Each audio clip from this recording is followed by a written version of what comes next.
Graça e paz, irmãos.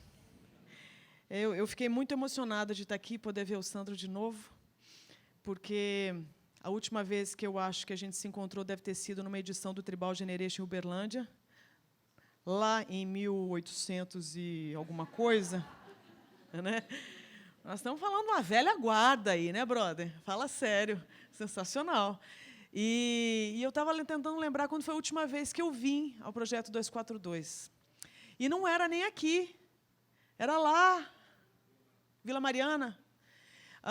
E eu lembro que eu fiquei maravilhada, e estava lá com os irmãos, gente, muita recordação maravilhosa. Os anos se passaram e a 242 continua com o mesmo charme de sempre, bom gosto, eu acho que solidez, sobriedade, sensacional. E Batista... Essa é pra matar, né, não? Não, fala sério, Santos. Você acredita que Diniz e eu também estamos na Batista? É o fim, gente. Jesus está para voltar mesmo, tá entendendo? Quando nós iríamos imaginar? O dia que eu vi o Diniz cantando num coral de homens, eu falei, não, eu tenho que fazer esse vídeo porque eu vou ganhar algum dinheiro com isso. No mínimo para chantagear o marido, não é verdade? Maravilhoso, quem diria? Glória a Deus por isso. Muito legal. E eu quero poder contribuir com vocês, trazendo, eu acho que uma reflexão, que é o que me sustenta, gente. Eu gosto demais desse modelo de espaço, porque eu acho que a coisa fica muito mais, eu acho que orgânica, ela fica muito mais fluida. Flui a parada, você pode interagir. Então, assim... é como se eu estivesse em casa, sendo também distante. Então, mesmo que eu não seja, eu estou me sentindo. Então, azar de vocês, o microfone está na minha mão. Então, eu quero te convidar a abrir o texto, que você já deve ter trabalhado esse texto aí, o texto de Eclesiastes 3.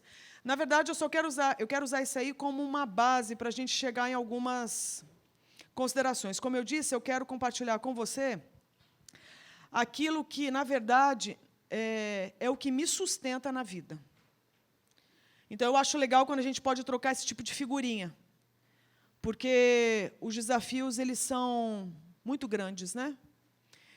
Então, quando eu leio o texto de Eclesiastes 3, a partir do versículo 1, que diz assim, tudo tem o seu tempo determinado e há tempo para todo o propósito debaixo do céu, há tempo de nascer e tempo de morrer, tempo de plantar e tempo de arrancar o que se plantou, tempo de matar e tempo de curar, tempo de derribar e tempo de edificar, tempo de chorar e tempo de rir, tempo de prantear e tempo de saltar, tempo de espalhar pedras e tempo de ajuntar pedras, tempo de abraçar e tempo de afastar-se de abraçar, tempo de buscar e tempo de perder, tempo de guardar e tempo de deitar fora, tempo de rasgar e tempo de coser, tempo de estar calado e tempo de falar, tempo de amar e tempo de aborrecer, tempo de guerra e tempo de paz. Esse texto vocês devem ter trabalhado aí, eu acho que com bastante, acho que até rigor, profundidade e tudo mais. Na verdade, eu quero mencionar aqui algumas coisas que eu penso quando eu leio isso aqui, porque eu não sei, lendo esse texto, imagine se a gente fosse torcê-lo agora.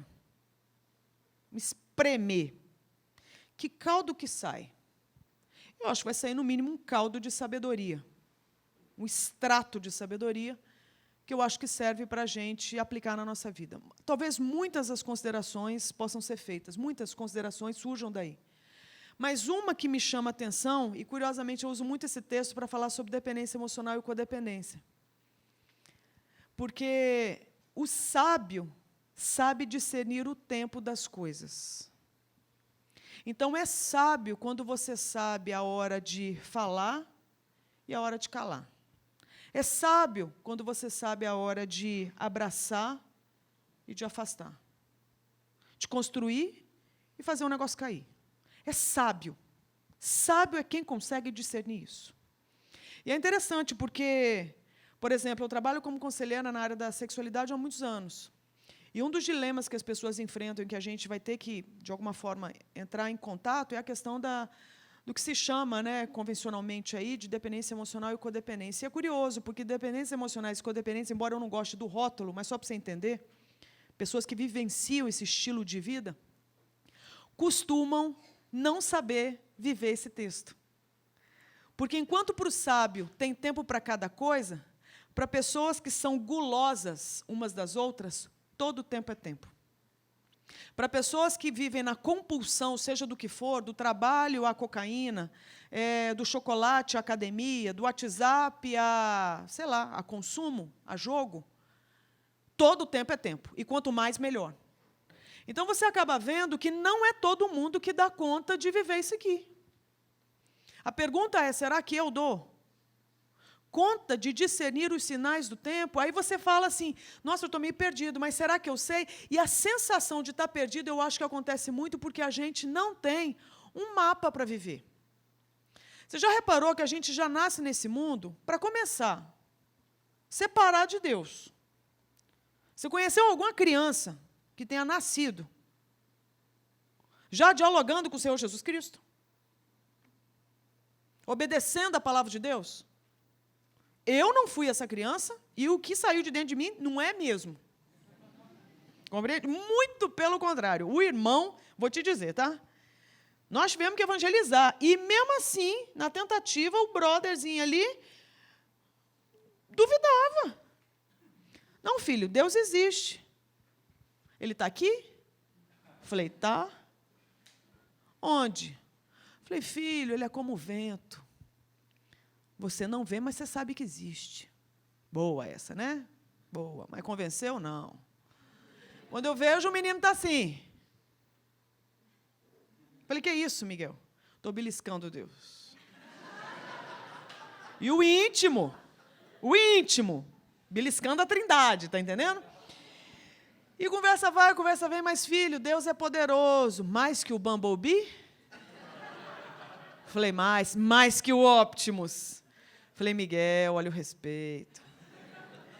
Resultado, você vê que a gente já nasce rompido. Então, veja bem, as chances da gente fazer besteira, gente, são muito grandes. Muito grandes. A chance da gente bater cabeça, a chance da gente se envolver com confusão, arrumar confusão, treta mesmo, BO, entendeu? As chances são muito grandes. E a pergunta é, e agora o que a gente faz? Porque isso aí é o que a casa oferece. Essa é a vida, você acorda. Eu lembro, eu era criança, eu estava ali vivendo minha infância. Um dia minha mãe reuniu a gente e falou que um dia a gente morreria. Eu lembro até hoje desse dia. Eu falei, como assim nós vamos morrer? Mas a gente mal nasceu. E vamos morrer quando? Não, a gente não sabe. E ainda não sabe. Eu falei, meu Deus, que vida é essa que você morre? Se você observar, parece que é uma grande loucura. Você, desde criança, saber que em algum momento você vai o quê? Morrer. Só que é o problema, agora você procura o quê? Um sentido. Qual que é o sentido, então? Se vai ter um fim. E vai ter um fim? Então, são muitas as questões, e isso eu acho maravilhoso. Eu até trouxe uns slides, tem jeito de a gente projetar aí a parada? Produção, meu ponto eletrônico está ali, tem jeito de projetar? O equipe de marketing aqui, a gente está afinando aqui. E eu queria trazer a ideia daquilo que tem me ajudado, tá certo? A me posicionar na vida. E eu estava caminhando aí com os irmãos super reformados, né? Conversa vai, conversa vem. Eu fui entrando em contato com muita coisa legal que não foi ideia minha, é uma narrativa que já está aí. Mas eu acho que serve muito para a gente se situar. E eu quero compartilhar isso com você, porque é o que eu uso na minha vida. Eu acho que a gente precisa de um mapa para viver. E você fala, mas como nesse mundo tão líquido, tão pós-moderno, tão assim, que, na verdade, absolutizou o relativo? O relativo virou um Deus nos nossos dias? Como assim um mapa? Será que não é uma visão simplista, reducionista da vida? Eu não acredito. Eu acho que existe uma narrativa já pronta e que a gente pode e deve se apropriar dela para a gente saber viver, senão a vida vira um grande absurdo. E eu acho que isso serve muito, especialmente, por exemplo, no campo que eu trabalho, que é o campo da sexualidade. Então, quando a gente fala de muitas assim identidades, né? Muitas possibilidades, uma total desconstrução. A palavra de ordem agora é desconstruir. Se vai colocar alguma coisa no lugar, não interessa. Se vai colocar alguma coisa melhor, também não interessa. Mas o objetivo é desconstruir. Eu lembro uma vez, de forma, eu sei que ousada, eu fiz o convite para um pessoal de uma secretaria lá de Direitos Humanos vir falar sobre diversidade sexual na nossa escola de sexualidade. E, obviamente, a gente tinha preparado a turma antes com esse mapa. E eu lembro que a primeira fala da pessoa foi... Ela nunca tinha ido lá. Ela não sabia com quem ela estava falando. Mas a primeira fala dela foi: eu vim aqui desconstruir. Eu fico impressionada com isso. A pessoa não sabe nem onde ela está. Mas ela tem um objetivo: eu vim desconstruir. Porque o meu objetivo é desconstruir. Não, e muito curioso, porque você, às vezes, pode desconstruir aquilo que tinha que estar de pé. Não é verdade? Você, de repente, vai desconstruir aquilo que é o que você mais precisa para você saber viver. Então, eu sei que, às vezes, parece que é uma proposta reducionista tentar achar um mapa, mas eu quero te encorajar a entrar em contato com essa possibilidade, que eu acho que, pela fala, inclusive, e oração do Sandro, é uma coisa que vocês já transitam por esse universo. Mas eu quero poder reforçar isso. Eu tive uma vez uma aula com um conselheiro, muitos anos atrás, e ele foi falar sobre a ideia de história. Qual a sua história? Quem é você? Você já reparou que, quando você é perguntado assim, quem é você, você começa a se definir baseado na história que você tem vivido nesse mundo? Eu sou dependente químico em recuperação. Eu sou um suicida em potencial. Eu sou uma pessoa depressiva. Eu sou lésbica. Eu sou trans. Eu sou vítima de abuso. Eu sou desempregado. Eu sou doutor. Você acaba se definindo, eu acabo me definindo muito como fruto da nossa interação nesse mundo, nesse tempo. E é curioso, porque isso tem um poder enorme de começar a descrever quem a gente é. Aí você vai ver uma eterna luta das pessoas quererem deixar de ser isso. Por isso que, quando surge aquele tema de cura gay, é uma afronta. Não é? Porque parece que não faz o menor sentido. Como assim a pessoa vai deixar de ser isso? Porque, veja bem, a gente cria caso com o adjetivo, eu sou isso, mas a gente não cria caso com o verbo utilizado. O que eu quero fazer aqui é um confronto, um enfrentamento, um desafio, para que a gente comece a repensar essa nossa história numa outra perspectiva. E esse conselheiro, ele falou para nós que história, ele era canadense, ele falava, né, história, history, é junção de duas palavras. His, story. Uma brincadeirinha com o termo. E é interessante, porque, basicamente, então, a história, seja ela qual for, nada mais é do que o resultado da interação entre a coisa criada e o Criador. O que eu fico de cara, então, como é que eu posso dizer que eu sou uma vítima de abuso e isso me define? E eu não pergunto para o Criador quem eu sou. E delego para um agressor o papel de definir quem eu sou. Para mim, a conta não fecha. Porque parece que o Criador está amordaçado num canto sem direito à fala. Só que, curiosamente, ele é o primeiro a falar na história. Então, eu acho que nós precisamos realmente enfrentar todo um paradigma que traz a ideia de que o ser humano é fruto do que o sistema diz que ele é, do que os sistemas de onde ele veio, né, de onde ele bebeu, se alimentou como fonte, define quem é a pessoa. Enquanto essa definição não sair da boca do Criador, eu não estou nem perto de saber quem eu sou. Então, a minha pergunta é: quem é você? Baseado naquilo que sai da boca do Criador a seu respeito. E aí, pode mudar ali, por favor? Eu gosto dessa ideia do mapa, pode mudar, e eu entendo que esse mapa tem 4 partes. A primeira se chama criação. E eu não consigo falar de sentido da vida se a gente não resgatar isso aí. Amo isso. Faz, na verdade, muitos anos que eu mergulho nesse texto, e cada vez mais eu fico mais maravilhada. Então, foi o tempo em que eu lembro que eu falava insanamente sobre sexualidade, trazendo definição da medicina sobre sexualidade. Hoje eu olho e falo assim, gente, onde que eu estava com a cabeça? Né? Fala sério, a gente era louca e não sabia. Por quê? Porque já existe toda uma narrativa maior, nos dando direção. E eu acho que isso está fazendo falta para a humanidade. Não é só para o crente, está fazendo falta para a humanidade. E o crente, então, que não sabe, nós estamos lascados. Mas está escrito. E no princípio Deus criou os céus e a terra. Você deve ter a Bíblia aí, não tem não? Confere aí, por favor, na sua tradução, vê o que está escrito, Gênesis 1:1. Vamos ver se tem alguma coisa diferente disso? Tem alguma coisa diferente disso, de que no princípio Deus criou os céus e a terra? Sim ou não? Não tem? Que a gente pode concluir? Que no princípio Deus criou os céus e a terra. Amém? Não dá para problematizar, não precisa. Então, independente de tradução, que a gente conclui que no princípio, Deus. Então, nós já estamos falando de alguém que começa a trazer uma dinâmica de organizar a situação de tal jeito que ele começa estabelecendo o céus e terra? Acho que não, mas o princípio em si. Então, nós já estamos falando de alguém que estava antes do princípio. Nós estamos falando de alguém muito poderoso. Nós estamos falando de alguém que sempre foi e sempre será. Isso eu acho fenomenal, porque começa agora a contagem do que a gente vai chamar de tempo. Então, nós estamos falando de um Criador que está o quê? Fora do tempo, naquilo que a gente chama de eterno, de eternidade, que não é um tempo longo, mas é ausência de tempo. Então, esse Deus Todo-Poderoso, ele começa agora a estabelecer uma dimensão chamada tempo. O nome disso é princípio. E dentro disso, ele começa agora a fazer o quê? Organizar tudo aquilo, chamar a existência, tudo aquilo que a gente chama de realidade. Céus e terra. As grandes dimensões e o pó. Então, nós estamos falando de alguém que brinca com o tamanho das coisas, que cria. Então, aquela ideia de que as coisas não surgiram do acaso. Não é uma caixa que está ali pronta. Não, a caixa foi feita por alguém.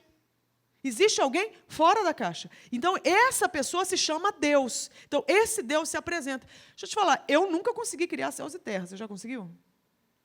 Claro que não. Então, para a gente conseguir criar céus e terra, eu imagino que a gente precise ter algumas habilidades. Concorda comigo? Se a gente fosse fazer aqui uma lista do que se precisa ter para criar céus e terra, o que você diria? Pode falar. Número 1. Vamos criar céus e terra hoje. O que a gente precisa? Vai, gente. Hã? Tempo. Espaço. Hã?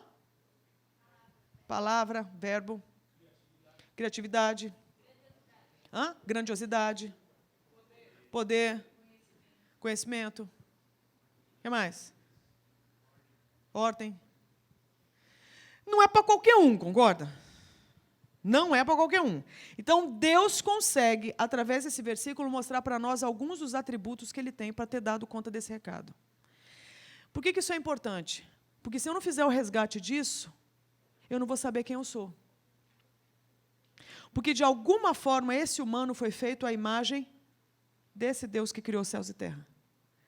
Então, quando você vê, por exemplo, ímpios terem grandes insights, e tem, não tem? A gente consegue entender por quê. Porque, de alguma forma, a imagem de Deus ainda está ali, dando um brilhantismo. Não é porque ele vai ser salvo, ou é salvo, mas porque ele simplesmente é humano. Muda ali, por favor. Quando a gente vê, por exemplo, que Deus chega e fala, haja luz, foi a primeira coisa que ele disse. Então, o primeiro a falar na história é Deus. Se o primeiro a falar na história é Deus, a primeira fala a meu respeito tinha que sair, então, de quem? De Deus. Você reparou que a gente é capaz de reduzir a nossa jornada ao que os outros dizem sobre nós? Você é fraco. Você é burro. Você é igual sua mãe. Você não vai dar em nada. O tanto de gente que é regido por um mapa cheio de informação, mas informações que a gente não confere e não checa a fonte. E essas informações vieram de onde? De uma referência de fora, sem ser o Criador. O Jonas Madureira, no livro Inteligência Humilhada, trabalha bem isso, que ele chama isso de alterreferência. Mas não é a única forma, porque eu posso olhar para mim e chegar às conclusões de quem eu sou. Resultado, agora é uma ego-referência. Mas é interessante, o primeiro a falar é Deus. E Deus começa dizendo, haja luz. O interessante é você ver um momento da Terra naquele episódio. Porque a Terra, nesse momento, estava como? Sem forma e vazia. Pegando essa descrição, essa narrativa bíblica, a gente está vendo, a gente pode concluir, a terra estava sem forma e vazia. Na boa, é o exemplo que eu costumo dar. Você, quando vai visitar alguém de surpresa, se for especialmente assim, a dona da casa estiver ali, é muito comum você ouvir uma frase dela. Nossa, você aqui, que bom, mas olha, não repara na bagunça. É ou não é? Em outras palavras, por ela falaria o quê? Apaga a luz. Apaga a luz porque está feio e bagunçado. Curiosamente, Deus fez o quê? Acende a luz e vamos ver o tamanho da bagunça. Isso eu acho lindo como princípio de sabedoria para nós. E eu acho que isso é uma direção para nós, igreja.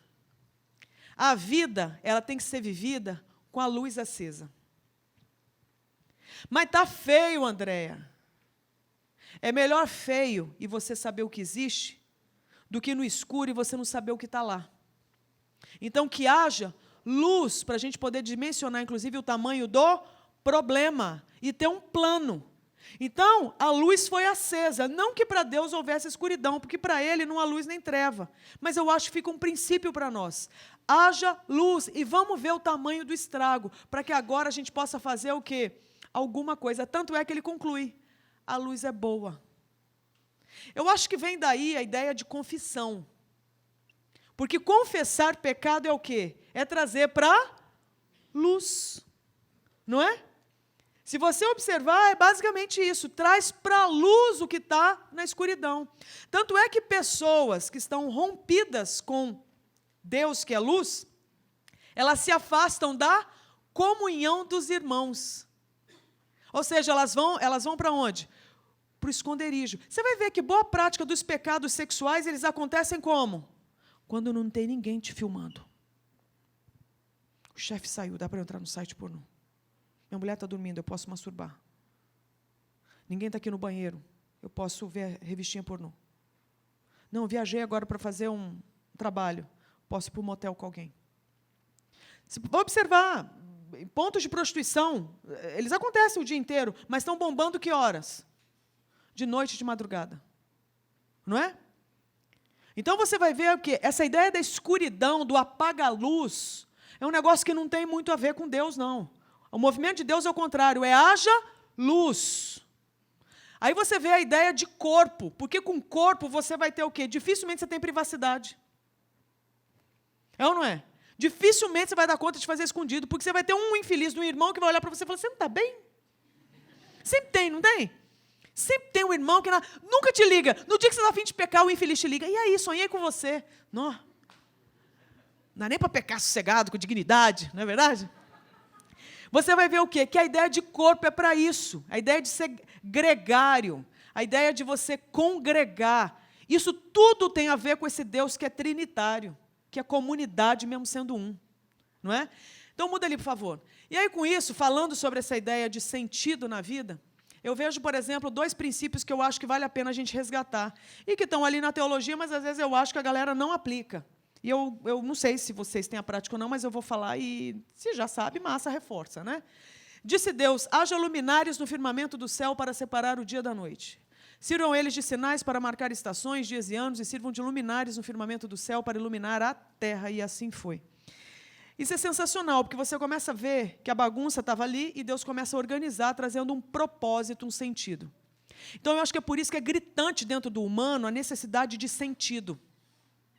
A necessidade de uma razão para viver. E eu acho sensacional a igreja se apropriar dessa informação sobre os humanos. Porque todas as vezes que a gente não oferece isso, a galera vai procurar em algum lugar. Seja no mundo do crime, seja fazendo parte do Estado Islâmico. Quando eu parei para ver, né, no auge daquele monte de menina londrina, inglesa, saindo de Londres para se tornar parte do exército do Estado Islâmico, e eu parei para pensar, o que faz uma menina sair, né, da sua casa, em Londres, e fazer parte? Aí foram investigar, descobriram que eles dão uma causa para essa geração. Eles dão uma causa. Eles dão um sentido, porque o humano, seja europeu, asiático, não importa, ele precisa de uma causa. Qual é o sentido da vida? Então, a gente precisa fazer um resgate dessa antropologia bíblica. Para entender a antropologia bíblica e saber quem o humano é, nós vamos ter que descobrir quem Deus é. Não tem jeito, porque um está ligado no outro. E aí você vê que Deus, então, começa a estabelecer o quê? Luminares. Só que não é só luminares, você vai ver a descrição toda de Gênesis 1, ele está estabelecendo um negócio chamado estrutura. Pode mudar ali, por favor. Essa é uma palavrinha legal. Vocês já estão familiarizados com esse conceito? Sim ou não? Passa batido, gente. Mas se você observar, desde que a terra é terra, ela continua sendo terra porque Deus estabeleceu o quê? Estrutura. Isso está descrito em Gênesis 1 e Gênesis 2. Deus estabeleceu estrutura. O que é água é água. O que é fogo. O que é osso. Entende? O que é pele. O que é bicho. O que é planta. Gravidade é gravidade. Ah, não, mas a gravidade só tem em países evangélicos. Não, tem não. Não, mas o ser humano ele só precisa de oxigênio em países cristãos. Não, o humano é humano em todo lugar. Isso é muito legal, especialmente para a gente que é missionário. Você entender que o humano é humano em tudo quanto é buraco desse mundo. Tudo é gente. O humano não pode chegar agora e falar assim diz o Senhor, não preciso mais de oxigênio. Assim diz o Senhor, eu decreto em nome de Jesus que aqui não tem mais gravidade. Que aqui não tem mais evaporação, que aqui não adianta, estrutura é estrutura, o humano, no geral, salvo raríssimas exceções, mas que transitam em torno disso, ou ele é XX ou ele é XY, por exemplo. Tanto é que aquilo que tem hoje de movimento, de questão trans, é para mudar XX para XY? Não, é para mudar o quê? Um órgão sexual. Porque ninguém consegue mexer a estrutura estabelecida por Deus. Um dia eu fui fazer um leite para o meu filho. Eu comprei lá um leite, fazer até o merchandising. Eu comprei um leitinho. E eu tive que ler ali, ó. Tive que ler que não, eu gosto de embalagem, essas paradas, né? Estou lá lendo. Sou dessa, fico lendo até a embalagem. E estou lá lendo. Aí eu tive que ver a Nestlé reconhecer que este alimento não substitui o leite materno. Dei glória para Deus. Falei, tiveram que reconhecer que eles têm todo o dinheiro do mundo, que eles têm todo o lobby do mundo. Eles dominam a indústria alimentícia no planeta, mas eles não conseguiram chegar na fórmula estruturalmente estabelecida pelo Criador. Hã? Fala sério. É Deus sambando na cara da sociedade, não é não? Chega perto, mas bate na trave. Conseguiu matar a charada da fórmula do leite materno? Não, eles tiveram que reconhecer, humildemente, no ódio, mas tiveram que reconhecer. Não substitui o leite materno, porque quem estabeleceu a estrutura não contou para nós. Isso é estrutura. Com isso você vai vendo o seguinte, qual que é o tamanho do Deus da Bíblia, então? E a gente é tão louco que a gente vai querer orar. Não vou orar para Deus chegar naquela nação, porque Deus não chegou ainda. Gente, a gente é louco, né? Onde que Deus não está? Onde que Deus não tem estrutura dele estabelecida? Onde tem realidade, ali está a soberania de Deus. Você está entendendo?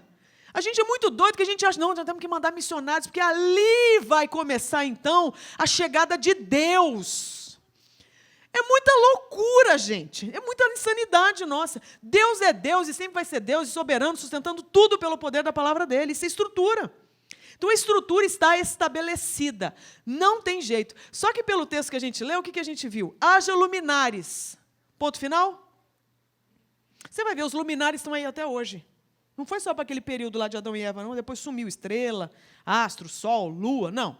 Continua tendo. Por quê? Porque a estrutura é estabelecida por Deus. Mas ele não faz só isso. Haja luminares para. E agora ele dá o quê? Muda ali, por favor. A direção da estrutura. Isso é sensacional para te dar esperança. Você não está nesse mundo só porque você tem uma estrutura de humano para viver. Você está nesse mundo porque Deus te deu uma estrutura e agora Ele quer te apresentar uma direção, que é o mapa. Então, o que o humano faz, então, nesse mundo? O que a gente faz nesse mundo? Como que a gente se relaciona com a coisa criada? E aí começa, acho que, um show de Deus. Muda ali, por favor. A gente vai ver, por exemplo, que criou Deus, o homem, à sua imagem. A imagem de Deus o criou. Homem e mulher os criou. O que a gente observa aqui? Que Deus existe, número 1. Deus existe. Só com isso a gente já faz um enfrentamento a algumas cosmovisões aí apóstatas, concorda? Deus existe. Eu posso te convencer disso? Não. Ele pode. E ele costuma fazer isso. Eu vim do que a gente poderia chamar talvez de ateísmo. Então, para eu estar aqui convicta a respeito disso, é Deus na causa. Está entendendo? É Deus purinho. Eu lembro, eu converti aqui em São Paulo. Eu fui para a igreja para tirar a minha melhor amiga da igreja. Eu fui para salvá-la daquilo que eu imaginei que seria uma seita, uma coisa perigosa. Ela, filha de médico. Como assim se envolver com um negócio chamado igreja? Eu fui com uma missão. E eu lembro que antes de ir, eu olhei para o alto e falei, olha, Deus, se você existe, eu te peço uma coisa só. Me ajuda a ver os prós e os contras desse lugar para eu salvar a Carol. E eu fui com essa missão. Fui salvar a minha amiga. Chegando lá, quem descobriu que tinha que ser salva? Eu descobri. E eu fui para procurar defeito no sermão do tal de um homem chamado pastor. Que só de eu ouvir essa palavra me deu um calafrio. Eu falei, meu Deus, pastor, aqueles que roubam dinheiro do povo. Viu? Aqueles terríveis que manipulam a cabeça da população. Gente, e o homem começou a pregar. E eu lembro que ele pregava lá e eu digitava o sermão dele na minha cabeça procurando erro de lógica. Só que tudo que eu contra-argumentava aqui, o homem respondia lá. Eu falei, alguém está me dedando para esse cara. Alguém colocou uma escuta no meu cérebro, só pode. Eu olhei para trás e falei, deve ter um espelho, devem estar me observando. Pra você ver o dilema. É um dilema. E eu lembro que o homem pregou tudo aquilo, eu falei, cara, é sensacional o sermão dele. Pena que eu não concordo com nada, eu não creio em nada. Mas faz sentido dentro da premissa que ele estabeleceu, que eu não creio. Logo, para mim, não serve. Mas eu lembro que, no final disso, saiu todo mundo para trocar ideia, eu fiquei ali sentada, chapada, porque eu não tinha opinião formada a respeito do negócio. E eu fiquei magoadíssima com isso, porque eu tinha tanta opinião e agora eu não sei o que eu acho.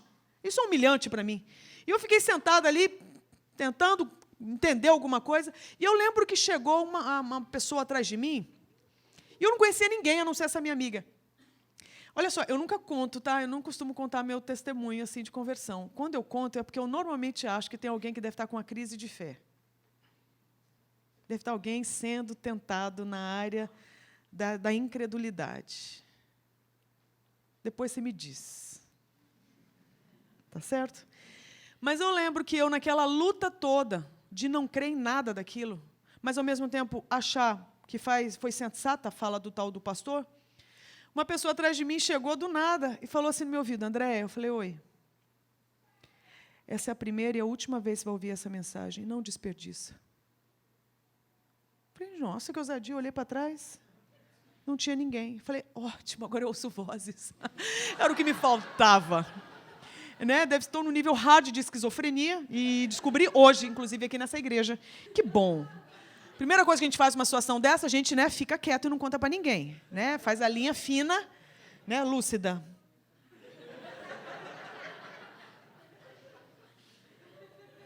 Guarda o segredo. Né? Eu lembro que, assim, era uma música tão legal. A música daqui está muito boa sempre, né? Está de parabéns. E eu lembro que a música ali era animadinha naquela igreja. A galerinha batia palma. Eu falei, nossa, que doido. E eu li as letras, falei, interessante, parece que o negócio fala da vida da gente, né? Eu falei, que lugar estranho esse, quero ir embora daqui, mas tem que salvar a Carol, então eu vou ficar até o fim. E aquilo lá, o povo cantava, e cantava, e cantava, e batia palma. Eu falei, eu não vou nem bater palma para não acharem que eu estou gostando. Cruzei o braço, fiz uma cara de endemoniada. Quase comecei a rosnar, entendeu? Para botar terror. Mas nada funcionou, não, porque a bendita da voz veio. O que eu acho lindo é o seguinte, Deus é Deus. E Deus, quando quer, eu vou te falar, Ele te pede licença? Dá licença que o Todo-Poderoso está pedindo permissão para entrar aqui na sua vida? É assim? Quando Deus quer, deixa eu te falar, Ele quer e pronto, acabou. Ele sabe quem Ele é, gente. Se tem alguém que não tem crise de identidade, é Deus. Deus está muito convicto de que Ele é Deus. Ele está muito convicto de que Ele é soberano. E Ele simplesmente, Ele fez tudo isso aí, criou o homem à sua imagem. Isso eu acho lindo, porque Deus não deu algo que Ele tem para o humano. Ele deu algo que Ele é. Por isso que nós Nós estamos conectados com o Criador. Você fala assim, nossa, mas é um papo meio universalista, né? Não, não.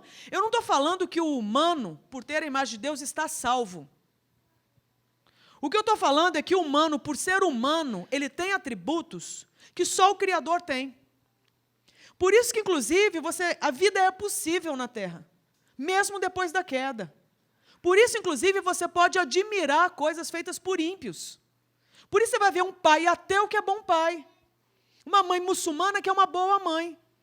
Não é? Você vai ver um político, de repente, tem um projeto de lei que é interessante. O cara não tem nada a ver com Cristo. Você vai ver nações que não são cristãs, mas têm uma qualidade de vida que é boa, que é justa para o povo. Por quê? Porque Deus continua derramando a imagem dele para o povo. O humano tem atributos que só ele tem, porque ele é humano. Se eu chegar e falar assim, Garrafa, o que você pensa pela vida, a respeito da vida? Morte. O que você pensa para o futuro, bonita? Você tem um sonho? Você não pode esperar nada. Por quê? Porque não tem imagem de Deus. Não tem personalidade, não tem criatividade, não tem inteligência, não tem como tomar decisão, não tem sonhos. Não tem. Com isso eu quero te dizer, você está vendo como o tal do humano merece ser celebrado? Ele merece ser celebrado pelo fato dele ser humano. Porque ali você está o quê? Entrando em contato com atributos do próprio Deus. Você vai ver, significa então, gente, que todo humano está livre agora de condenação? Não, não mistura as coisas. Mas o humano, pelo fato de ser humano, ele já foi abençoado com a imagem de Deus. Você imagina se os milhões de evangélicos no Brasil começarem a acreditar que o humano é digno de ser tratado com dignidade pelo fato de ser humano? Nós vamos perder nojo de gente, medo de gente, raiva de gente. Nós vamos começar a ter bons pensamentos a respeito dos humanos e tratá-los como se realmente tivessem dignidade, porque a gente sabe que eles têm. Você sabe que isso talvez seja a forma da gente combater, por exemplo, a pornografia. Você vai me dizer que se eu te falar os índices de prejuízo da pornografia na vida do ser humano, você acha que isso aí vai te convencer de alguma coisa? Não vai te convencer de nada, não. Eu posso trazer um monte de índice. Você entra agora na internet, aí você procura. Você acha que alguém deixa de usar pornografia por causa disso? Deixa não. Você vê o tanto de gente está fumando hoje. Você acha que a pessoa deixa de fumar porque faz mal? Você vai me dizer que quem fuma, seja o que for, não sabe que faz mal? Sabe. Por que fuma? Você vai descobrir, então, que o tal do humano, ele é movido a algumas coisas que são muito particulares do próprio Criador. Para começar, se a gente foi feito à imagem de Deus, nós estamos falando de um Deus que é espírito.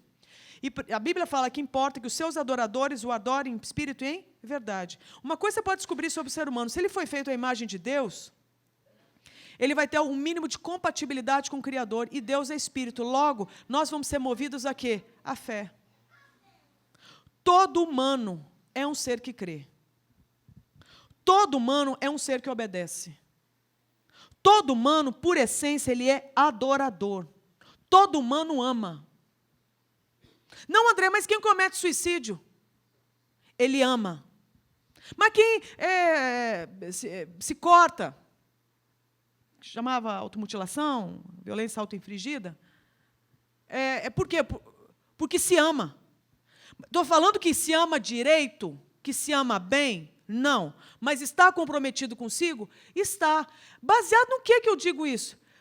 Nós viemos de Deus e nós somos feitos para adorar. O tempo inteiro a gente está vivendo uma vida litúrgica, uma vida de gente religiosa. Quando eu digo religiosa, não é do ponto de vista negativo. Estou falando que nós temos práticas de adoração constantemente. Dos 7 bilhões de humanos na Terra, desses, quem se relaciona com Deus? Todos. A pergunta é como? Todos. Você pode odiar o governo do Bolsonaro, mas você se relaciona com o governo dele? Sim. Você pode ter odiado o governo do PT, mas você se relacionava com o governo do PT? Sim. Porque são instâncias maiores e você está abaixo dela e você acaba sendo respingado por essas instâncias maiores. Da mesma forma com Deus. Todo humano, de um jeito ou de outro, está se relacionando com Deus. Seja de forma pacífica ou de forma bélica. Mas se relaciona. Então, por isso nós somos, inclusive, indesculpáveis, porque Deus continua sendo soberano, colocando a sua imagem sobre nós, e aquilo que nós temos de atributo, deveríamos devolver em forma de glória para Ele. Se não fazemos, muito provavelmente porque somos inimigos de Deus, e pegamos a glória para nós. Compreende? Das duas, uma, ou você se arrepende disso, e muda a direção da sua vida, ou você o quê? Está rumo à condenação. Então, se você observar, o mapa está pronto. Está fazendo sentido, gente, sim ou não? Faz? Faz sentido? E aí a gente vê, então, que o homem é criado. E aí esse projeto, o homem, é apresentado no formato macho, no formato fêmea. E aí começa uma beleza linda. Uma aula de gênero, eu acho que uma aula de identidade, uma aula de dignidade, de beleza. Sabe, assim, um negócio descomunal. Muda ali, por favor. E aí está escrito também que o Senhor Deus forma o homem do pó da terra e sopra nas suas narinas o fôlego de vida. E o homem se torna um ser vivente. O que a gente começa a ver, então, sobre o humano? Que quando o assunto é humano, Deus olha para si, se inspira e cria o tal do humano. E cria o humano trazendo um negócio que nós vamos chamar, pode mudar ali, dimensão material, que é isso aqui que você vê. Né? Isso aqui que você vê. Deixa eu te falar. Aqui tem um humano, gente? Vamos ver se ainda é kardecista ou não. Vamos ver. Aqui tem um humano, sim ou não? Não. Por quê? Você está vendo dimensão material? Não está vendo. Então, aqui não tem um humano, amém?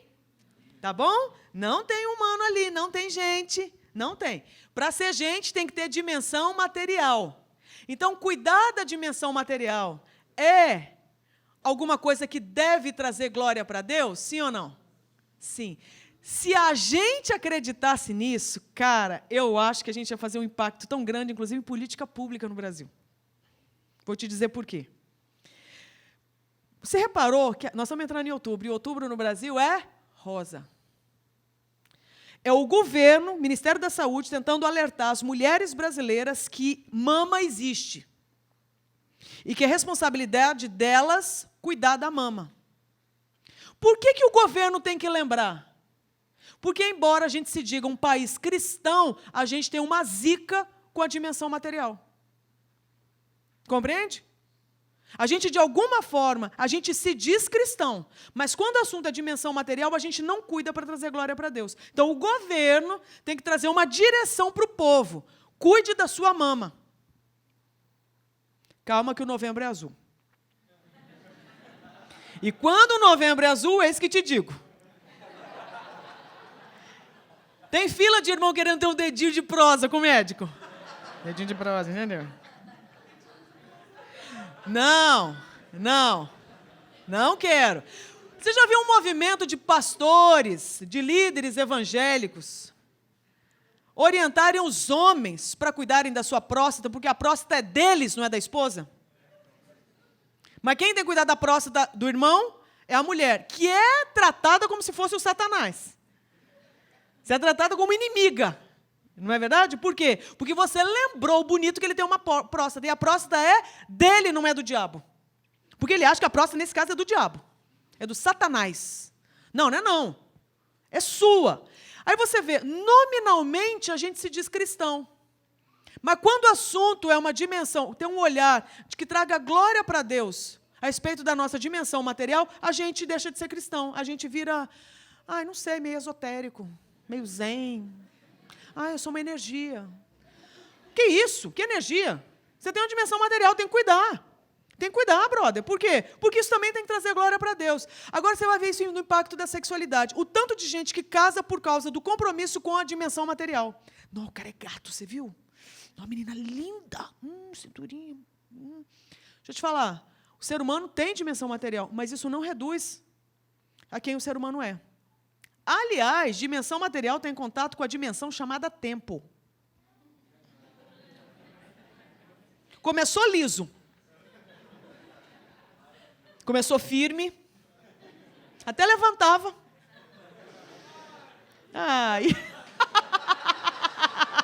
Fale mais sobre isso. Era uma vez, não é? Era uma vez. Pois é. Agora você imagina se as suas alianças são feitas baseadas na dimensão material. Era uma vez. Porque você vai descobrir que, com o tempo, sempre tem uma dimensão material melhor que a sua. Viu, solteiros? Não tenham pressa. Por quê? Agora parece que uau, é tudo. Sempre tem alguém melhor. A pergunta é, você casou baseado no quê? Porque se for baseado em dimensão material, eis que te digo. O que estava liso enruga, o que estava firme cai, e o que tinha que subir não sobe mais. Resultado, tem que ter outras questões. Glória a Deus, nós não temos só isso. Pode mudar lá, por favor. Nós temos uma dimensão o quê? Imaterial também. E agora vem uma questão muito interessante, porque quando a gente fala da imagem de Deus, nós estamos falando disso aí. A imagem de Deus foi colocada onde? Dentro do coração humano. O endereço da imagem de Deus, da Imago Dei, pode mudar ali, por favor, é o coração humano. E aí tem um texto legal. Assim como a água reflete o rosto, o coração reflete quem somos nós. Gente, como eu digo, né? Como eu disse para vocês, eu trabalho muito nesse campo da sexualidade, por isso que eu falo muito sobre isso, não tem jeito. A boca fala que o coração está cheio, né? E aí o que acontece? O tanto de gente que chega para mim dizendo assim, eu tenho que abrir uma situação para você. Só que o cara tem pastor. Eu lembro de um líder que veio fazer escola conosco e ele ficou para o aconselhamento. E eu lembro que ele abriu uma situação no aconselhamento que era uma situação assim, e que eu imagino o sofrimento daquele homem. Aí uma coisa que me chamou a atenção, eu perguntei para ele assim, vem cá, você não tem um ministério itinerante. Você não é um cara que está pioneirando um trabalho, você trabalha com uma equipe. Quem mais sabe dessa sua história? Ele falou, ninguém. Eu falei, cara, eu não consigo entender, me explica. Você está cercado de homens de Deus. Por que ninguém sabe? A fala dele virou até um estudo que eu fiz depois. Porque ele respondeu assim, André, eles não descem aos porões. Então, eu quero que você veja o seguinte, para você conhecer um humano, não é só você olhar a dimensão material dele, não. No campo da sexualidade, você vai ver um tanto de gente reducionista que quer saber onde é que você põe seu pênis. Onde é que você põe sua vagina? Me diz onde você põe seu pênis, sua vagina, que eu te digo quem você é. Isso é uma visão muito pobre sobre o ser humano. E a gente começa a achar que o problema do ser humano, então, é da cintura para baixo. E a Bíblia está gritando para nós, dizendo que o problema do ser humano está onde? Da cintura para cima, assim como a solução também. E aí sim, baseado de onde tiver seu coração, aí eu te digo onde você vai botar seu pênis e sua vagina. Mas enquanto eu não conseguir saber o que está no seu coração, ou quem reina no seu coração, cara, eu ainda não sei quem você é. E aí é o desafio de nós, igreja. A gente só vai realmente partilhar, quer dizer, combater a solidão uns dos outros, quando a gente começar o quê? Partilhar o coração. Aí você vê a necessidade, né, que o ser humano tem de estar num ambiente seguro, com uma cultura de cuidado, onde seja um ambiente bom. E eu não sei porquê, mas eu cheguei aqui, eu comecei a orar muito, veio muito forte no meu coração, eu não sei porquê, mas eu vou falar porque eu tenho temor a Deus. Alguma coisa sobre maldade. Eu não sei porquê, mas eu acho que deve ter muita coisa que a gente, às vezes, não para pensar com relação à maldade que está acontecendo no mundo e que, de alguma forma, naturalizou para nós e a gente não entra mais em contato. Então, eu vi, por exemplo, o engajamento de vocês com as obras aqui sociais, né, de atendimento a pessoas, aos sírios, a crianças. Se vocês observarem, vocês estão fazendo um enfrentamento à maldade, trazendo o resgate de um traço da Trindade que é a bondade. Não é? A gente ser bom num ambiente hostil, a gente ser bom para quem foi ferido. Num ambiente de guerra, você trazer flor. Sabe? Então, para a gente conhecer quem o outro é, só tem um jeito. Eu tenho que acessar o seu coração. Mas como que eu acesso se eu não confio? Então, nós temos uma necessidade enorme de ter uma cultura de cuidado. E eu fico imaginando, eu já morei em São Paulo, né, e eu lembro, quando eu morava aqui, eu pensava, eu falei, nunca na minha vida eu vou conseguir morar fora daqui, até que eu saí. Aí hoje eu penso, nunca na minha vida eu volto a morar lá. Hoje eu moro literalmente numa ilha, que é Vitória. Cidade linda. Quem não conhece, vale. E a vitória do Espírito Santo. Gente, o negócio é de Deus demais. Está entendendo? Pensa, o lugar crente é lá. Tá? E é uma avalanche de vitória do Espírito Santo. Meu Deus do céu, é muito de Deus, né? Então, para a gente conhecer o humano, nós temos que chegar no coração. E aí eu vejo que quando a gente chega no coração da pessoa, a gente descobre se ela tem um mapa ou não. Se ela sabe quem ela é ou não. Se ela sabe o quanto que ela vale ou não. Aí muda ali, por favor. Um texto, eu não sei se é o texto que está aqui, pode mudar? Pode mudar, eu vou por causa do tempo. E aqui eu quero que a gente pense sobre esse texto aqui. Esse é um dos textos. Eu falei toda essa falação toda, gente, só para chegar nesse versículo. Porque eu quero deixar esse versículo para você adotar como princípio para a sua existência. Você vai falar, não é possível, você está falando de peixe, de ave, não é possível. Então, Deus os abençoou e lhes disse. O que eu quero te chamar a atenção aqui? Primeiro, qual foi a relação de Deus com a humanidade? Foi de guerra ou foi de paz? De paz. Foi de bênção ou de maldição? Então, quando o assunto é humano, Deus abençoou homem e mulher. Abençoou macho e fêmea. Abençoou o projeto humanidade e disse algo para a humanidade. Por que ele disse? Porque o ser humano foi feito para ouvir a direção do Criador. Todas as vezes que eu não sigo a criação do Criador, a conta chega e chega cara. E eu mesma não consigo pagar. Alguém vai ter que pagar por mim. Compreende? E aí você vê, então, que Deus diz, frutificai e multiplicai-vos. Está falando de sexo, concorda? Então isso aí já está na agenda, olha que bênção. Isso é um mandamento bom, não é? Façam sexo. Não é maravilhoso? Isso não é um mandamento bom? Não é um mandamento bom? Um mandamento muito bom. E glória a Deus, amém. O avivamento está chegando na casa do Senhor, amém. Frutificai e multiplicai-vos, enchei a terra e sujeitai-a. Então Deus fez os dois ali e falou, eu tenho planos. Eu quero que pipoque de gente aí. A casa é grande, tem muito cômodo, cabe. Tem comida para todo mundo, tem água, né? Está tudo articulado. Dominai sobre os peixes do mar, sobre as aves do céu e sobre todos os animais que se arrastam sobre a terra. Então, eu tenho uma certa zica quando eu vejo gente sem sentido na vida. Quando a gente vê um Deus apontando um sentido glorioso para nós.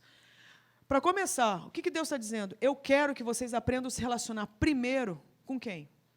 Comigo, Senhor. Então, nós estamos diante de um mandato espiritual. Pode mudar ali, por favor. E a relação era para ser exatamente o quê? De pai e filho. Pode mudar. Então, a primeira necessidade que o humano tem não é de passar um concurso. Amém? Pasme você. Não é de casar para ter sexo. Pasme você. Mas é de o quê? Ser reconciliado com o Criador. Todo humano tem necessidade de saber quem ele é. E só tem um que pode dizer quem fez o humano. Então, nós temos que perguntar para a fonte segura, que é o próprio Criador. E aí ele aponta o quê? A direção para o humano. Pode mudar ali, por favor. Mas Deus, em Gênesis 1:28, também apresenta um mandato social, onde ele está falando para a gente se relacionar com os humanos. E é interessante a forma, porque a forma é o quê? Sujeitem bichos, sujeitem plantas. Pode mudar ali, por favor. Mas não sujeitem outros humanos. Então, se a gente tiver um tipo de relacionamento onde sujeita outro humano à dominação por causa, por exemplo, de cor de pele, nós não estamos falando do mapa de Deus. Nós estamos falando de pecado. E agora fica climão na igreja, porque tipo assim, não vai falar de racismo? Vou. Vou, sabe por quê? Porque Deus está falando. Deus está falando. E aí você vai ver a dificuldade. Não, André, mas nós não estamos num ambiente racista. Ah, não? Quantos casamentos de meninas negras a 242 já fez, Sandro? Decorrer da história. E de meninas brancas? Bastante. Existem as meninas negras. Quem casa com elas? Você já reparou que a gente não para para pensar nisso?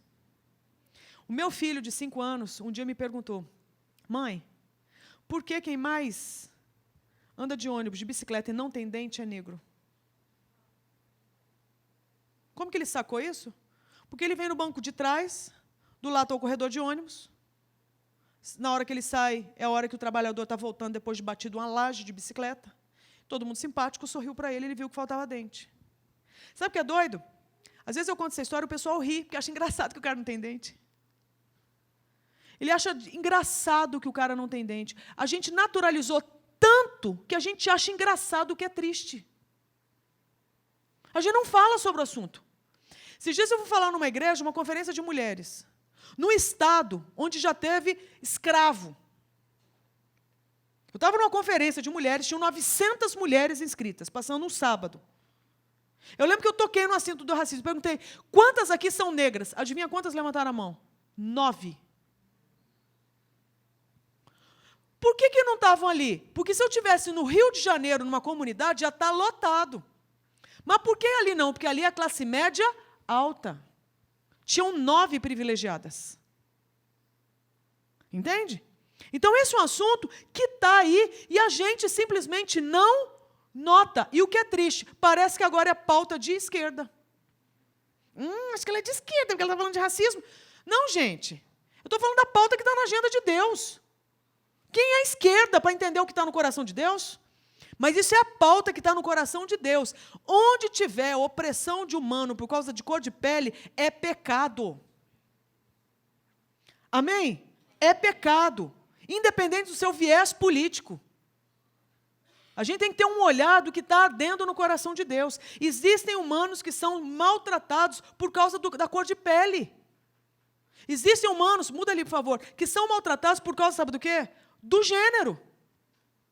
Eu moro, a minha casa, tem uma casa em Vila Velha. Nós compramos uma casa lá há muitos anos, fica 100 metros da praia, olha que bênção. Fazer o quê? Deus quis abençoar, não posso fazer nada, né? Falei, amém, Deus, pode me abençoar. Né? Envia-me a mim, né? Fazer o quê? E uma das coisas que a gente queria, por 2 razões. Uma é onda cavala, o Diniz entra naquele mar e ele ouve Deus. Fazer o quê? Tem louco para tudo, né? Agora, eu gosto de correr na praia. Só que eu não posso.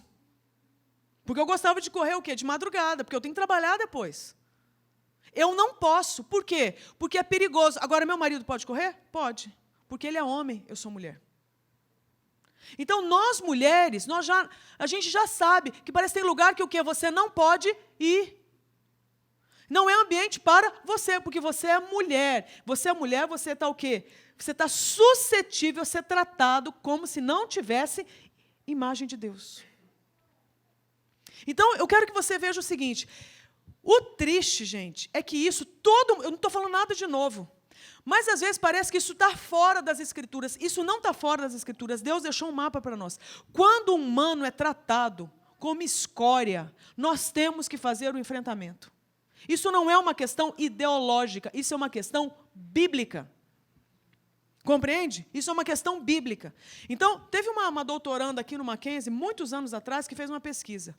40% das mulheres que sofrem violência doméstica são evangélicas. Agora, você tem ideia do que é você ser uma mulher crente que apanha do marido? Ela fala para o pastor, quando ela tem coragem de falar. O pastor fala o quê? Vamos orar. Você tem que ganhar o seu marido no silêncio. Vai para o monte, minha irmã, vamos repreender esse demônio. Compreende? Porque qual é a ideia que se tem a respeito de mulher? E muitas vezes é o quê? Mas você deve estar vacilando para o homem chegar irritado, né? É o mesmo que legitima a fala de que ela foi estuprada, mas também você viu a saia com que ela estava pedindo. Fizeram uma pesquisa no Brasil e descobriram que as pessoas acham que a mulher é estuprada porque é responsabilidade dela, que estava o quê? Se expondo. Agora você vê a minha dificuldade. Se eu trago a primeira pauta, eu sou acusada agora do quê? Porque ela é de esquerda, porque ela fala de racismo. Agora você é acusada de quê? Feminista. Não está fácil para ninguém, viu? Azar, eu vou falar dos dois, porque está o quê? Está na agenda de Deus. Se é gente que está sendo tratado como se não fosse digno de ser tratado com respeito, é pecado. Eu quero falar isso porque eu quero que você entenda que isso é a agenda de Deus. Você não tem que se tornar ateu, ou um debochado, ou um liberal, rompendo com o Evangelho de Jesus Cristo, por você achar que Jesus é sexista, machista, que Jesus é homofóbico, que Jesus é racista, preconceituoso. Não. O coração de Deus é um coração de bênção para a humanidade. Então, a gente pode conhecer esse Jesus e se apropriar de toda a direção dada por Ele, para que a gente possa se posicionar na sociedade. E com isso, eu vou pedir para você mudar, para eu ganhar o tempo e fechar aqui, para o mandato... Tudo isso eu podia falar, mas não vou poder, por causa do tempo. Só para a gente chegar no mandato... Aí. Chamado cultural. Volta ao anterior, por favor. Olha essa imagem. A gente fala assim, então tá, então eu domino, então eu faço o que eu quiser. Um dia eu estava vendo um filme e tinha a história de um ambientalista sendo sequestrado numa floresta. Ele estava amarrado num carro, e aí o sequestrador falou assim, depois de ter moído a cara dele de tanta pancadaria, falou assim, ó, eu vou te matar. Deixa eu te falar, se eu fosse você, eu começava a rezar. Você crê em Deus? Aí o ambientalista, todo surrado, virou para ele e falou assim, crê em Deus? Eu sou ambientalista. Como quem diz, eu luto pela criação, mas eu não me relaciono com o Criador. Sabe o que eu acho triste? Cuidar da criação, você sabe que virou agenda de gente ímpia. Né? Mas eu não me importo com quantas garrafas eu vou consumir hoje e jogar no meio ambiente. Porque a gente, de alguma forma, me enfiou na cabeça o seguinte, eu posso fazer o que eu quiser com a criação. Você reparou que isso não entra na agenda da gente? Que a gente pode usufruir do meio ambiente do jeito que a gente quiser. Não joguei no lixo. Que lixo? Que lixo? É planeta. Eu falo, veja bem, a gente tem escola de sexualidade no Avalanche, essa é uma escola, acontece 2 vezes por ano, a de 20 dias. Tem uma agora de 1 semana para pais e líderes, mas essa de 20 dias, ela dá fila de espera. A de março tem uma fila de espera para setembro, a de setembro é a fila de espera para março. Aí a gente tem uma escola de ecologia humana, que é a ideia de cuidar do planeta. É a única escola que a gente tem parceria técnica com uma universidade federal. Lá do Rio Branco, do Acre, viu? O Acre existe, tá? Tem universidade. E eles mandam uma doutora em floresta, que é cristã, para coordenar essa escola. Mulher sensacional. Quantos alunos você acha que vem para a escola de ecologia humana? 5. A gente banca a escola. Mas e para a sexualidade? Aí ela queria lançar uma campanha. No Planet, No Sex. Boa, né? Mas, pessoal, deixa eu falar. Sem planeta, vocês não transam. Entendeu? Então, nós precisamos também lutar pelo planeta. Eu estou nesse movimento também, no planet, no sex. Então, não é porque o planeta está aí que eu posso fazer do jeito que eu quiser. Aí você reparou que está todo mundo engajado? Do novo ao velho? Do rico ao pobre? Do branco ao preto, passando pelos amarelos? Está todo mundo o quê? Engajado na causa de como é que eu me relaciono com a criação. Mas a ideia, muda ali, por favor, me parece ser essa aí. Ó. Como é que a gente cuida? Como é que a gente cultiva? Esse foi o termo bíblico. Guardar e cultivar. E cultivar tem a ver com cultura. E aí chega no mandato cultural. O que eu quero deixar aqui para você, para a gente concluir. Eu quero te dizer que você já é abençoado por você ser humano. Amém? Amém? Amém. Você é batista, mas você pode falar amém. Você já é abençoado por você ser humano. Amém. Você já é abençoado porque você é um humano que provavelmente já tem um coração regenerado por causa da fé que o Espírito Santo te deu para crer na cruz do Calvário. Amém? Então você é cristão, selado pelo Espírito.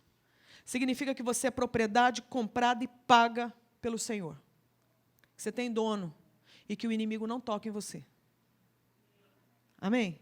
Só que você está num mundo que jaz no maligno. Coisas terríveis vão acontecer com você e comigo. Com gente boa, com gente má.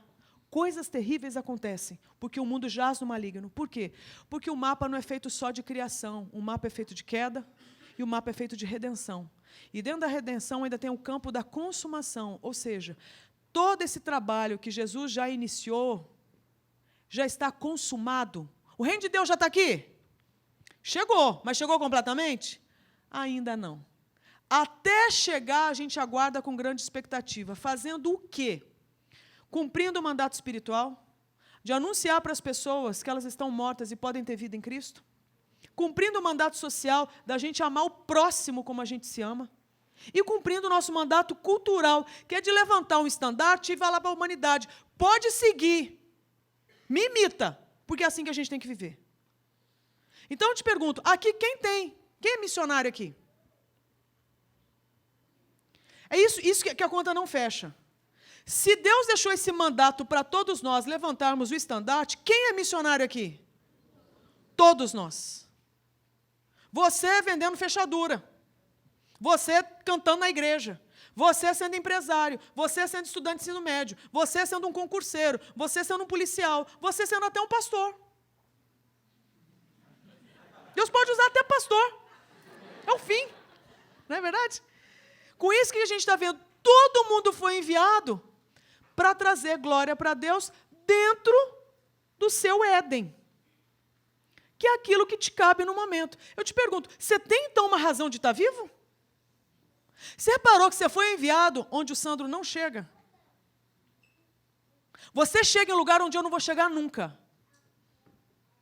Você está lá, que o Senhor falou, está contigo, brother. Glorifica meu nome aí.